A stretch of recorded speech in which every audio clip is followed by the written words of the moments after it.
ನೀವು 1000 ಸತಿ ದಲಿತ ಅಂದಿದ್ರಿ. ಈಟಿ ತಗೊಂಡು ಚುಚ್ಚಿದಂಗೆ ಆಗ್ತಿದೆ ನನಗೆ. ನಮ್ಗೊಂಚೂರು ಗೌರವ ಇಲ್ವಾ? ಪರಿಷ್ಠ ಜಾತಿ ಅಂತ ಹೇಳಕ್ಕಾಗಲ್ವ ನಿಮ್ಗೆ? ಪರಿಷ್ಠ ವರ್ಗ ಅಂತ ಹೇಳಕ್ಕಾಗಲ್ವಾ? ಏನಂತ ತಿಳ್ಕೊಂಡಿದ್ದೀರಿ ನಮ್ಮನ್ನ ನೀವು? ಅವಮಾನ ಮಾಡಕ್ಕೆ ಇತಿಮಿತಿ ಇಲ್ವಾ? ನಾವೇನ್ ಪಾಪ ಮಾಡಿದ್ರಿ ನಿಮ್ ಮುಂದೆ? ನೀವಾದ್ರೂ ಇನ್ ಮುಂದೆ ಯಾರು ಬದಲಾವಣೆ ಆಗಿ ನಮ್ಮನ್ನು ಮನುಷ್ಯರಂತ ಕಾಣಿ.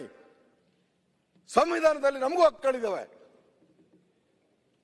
ಶೋಷಣೆ ಆಗಿರ್ತಕ್ಕಂಥದ್ದು ಖಂಡಿಸ್ತೀನಿ ಉಗ್ರವಾದ ಪದದಲ್ಲಿ.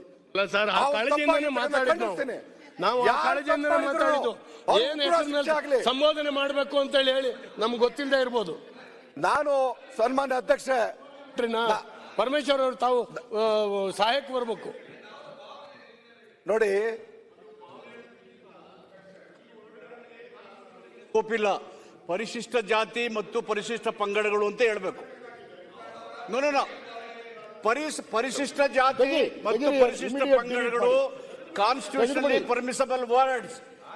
ಯಾವುದಕ್ಕೂ ನಾವು ಅನ್ಪಾರ್ಲಿಮೆಂಟ್ ಡಿಸೈಡ್ ಆಗಿ ನೋಡಿ. ಜ್ಞಾನೇಂದ್ರ ಅವರು ಅಧ್ಯಕ್ಷರೇ, ಕೇಳ್ರಿ ಇಲ್ಲಿ. ಹಲೋ, ಸ್ವಲ್ಪ ಕೇಳಪ್ಪ.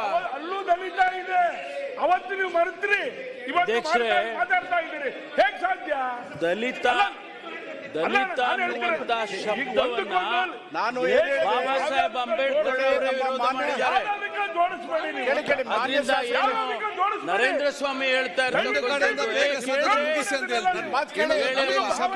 ಚರ್ಚೆ ಮಾಡ್ತೀವಿ. ಕೇಳಿ ಮಾನ್ಯ ಅಧ್ಯಕ್ಷರೇ. ಮಾನ್ಯ ಅಧ್ಯಕ್ಷರೇ ಮಾತಾಡ್ತಾರ, ಶಾಸಕರು ಮಾತಾಡ್ತಾರ, ಏನ್ ಬಿಜೆಪಿಗೆ ಕಾಂಪಿಟೇಷನ್?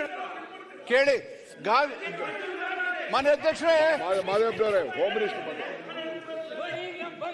ಅಧ್ಯಕ್ಷರೇ, ಈ ದಲಿತ ಅನ್ನತಕ್ಕಂಥ ಶಬ್ದವನ್ನ ಬಾಬಾ ಸಾಹೇಬ್ ಅಂಬೇಡ್ಕರ್ ಅವರೇ ವಿರೋಧ ಮಾಡಿದ್ದಾರೆ.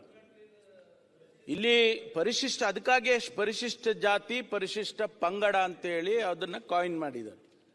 ಯಾಕೆ ಅದು ಆ ಶಬ್ದ ಉಪಯೋಗಿಸಬಾರ್ದು? ಈಗ ಪರಿಶಿಷ್ಟ ಪಂಗಡ ಅಂತೇಳಿ ಈಗ ನಾವು ಮಾಡಿರ್ತಕ್ಕಂಥದ್ದು ಏನು ಇದರಲ್ಲಿ ಹೆಸರಿದೆ, ಅದನ್ನ ಪರಿಶಿಷ್ಟ ಪಂಗಡ ಅಂತ ಹೇಳಿ ನೀವು ಉಪಯೋಗ ಯಾಕೆ ಮಾಡಬಾರ್ದು? ಅಲ್ಲ, ಅದು ಕಾನ್ಸ್ಟಿಟ್ಯೂಷನ್ ಅಲ್ಲಿ ಇರ್ತಕ್ಕಂಥದ್ದು SC ST ಅಂತ ಮಾಡಿದ್ದಾರೆ.